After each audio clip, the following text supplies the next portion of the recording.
किस अवस्था में यज्ञोपवीत हो जाना चाहिए? प्रत्येक वर्णों में अलग विधान है। ब्राह्मण में? ब्राह्मण के लिए आया गर्भाष्टमेष्टमे वाब्दौ, गर्भ धारण करने के 8 साल बाद और जन्म के 8 साल बाद यदि ब्राह्मण बालक है तो उसका उपनयन संस्कार कर देना चाहिए। अच्छा। उसके बाद यदि बालक फिर गायत्री का जप करता है तो उसकी जो बुद्धि है वो बड़ी ही दिव्य होती है, अलौकिक होती है। गर्भ धारण से लेकर के 8 वर्ष पर्यंत या जन्म से 8 वर्ष पर्यंत ब्राह्मण का 8वें वर्ष में मतलब हो जाना चाहिए, कर देना चाहिए। नहीं तो उसका फिर एक समय है कि 12-13 वर्ष बाद करने से माता पिता को प्रायश्चित करना पड़ता है। अरे बाप रे बाप। नहीं तो इस दृष्टिकोण से तो कोई बार ब्राह्मण करा ही नहीं रहा आजकल। नहीं, बहुत करा रहे हैं। विवाह के समय में करवा देते हैं खर्चे से बचने के लिए। उनके अंदर जो ब्राह्मणत्व तो होता है ना, जो एक समय होता है ना, तो वो नहीं रहता। वो सोशल मीडिया वाले ब्राह्मण खाली झंडा बरदारी के लिए हैं केवल।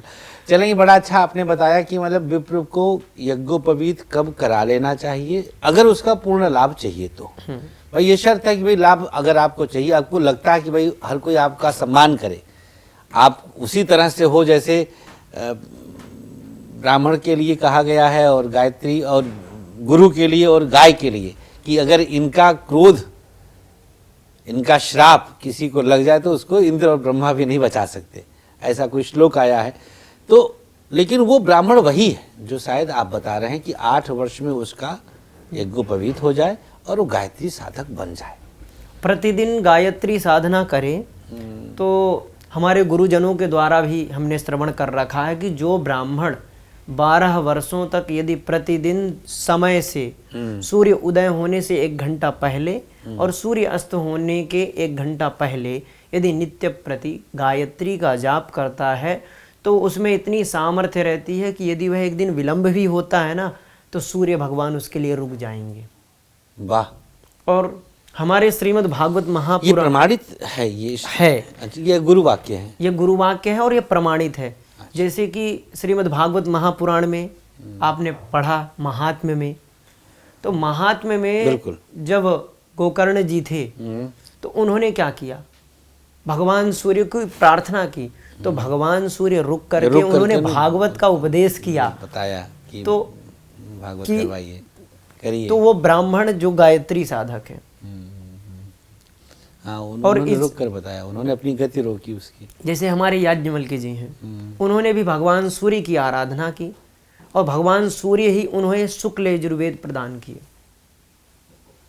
तो क्योंकि गायत्री यानी कि सूर्य की आराधना है, गायत्री में हम उस सूर्य भगवान के ओज को, तेज को ध्यान करते हैं,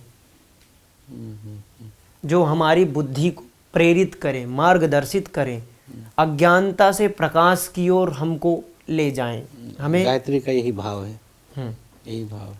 क्योंकि इस पृथ्वी में जो कहते हैं कुछ कि भगवान नहीं है, तो हमारे सनातन में साक्षात नारायण है सूर्य।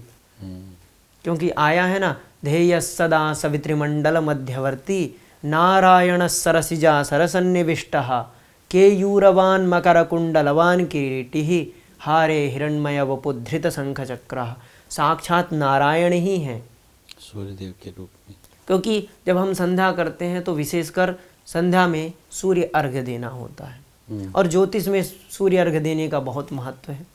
बिल्कुल, क्योंकि ज्योतिष के अनुसार सूर्य सभी ग्रहों का राजा है और सूर्य नारायण है, सूर्य पिता का स्वरूप है, सूर्य साहस भी प्रदान करता है, आत्मा ही सूर्य है। हाँ, तो सूर्य अर्घ्य देने से भी, क्योंकि गायत्री करेंगे तो सूर्य अर्घ्य देंगे, सूर्य से हमारे अंदर जो डर है वो नहीं रहेगा, हमको प्रकाश मिलेगा। जिस प्रकार एक सूर्य इस संपूर्ण संसार को अपने प्रकाश के द्वारा अकेले ही प्रकाशित करते हैं, तो वही प्रार्थना रहती है कि हे परमात्मा हमें भी ऐसा बुद्धि प्रदान करिए, अपनी तेजस्विता जैसी।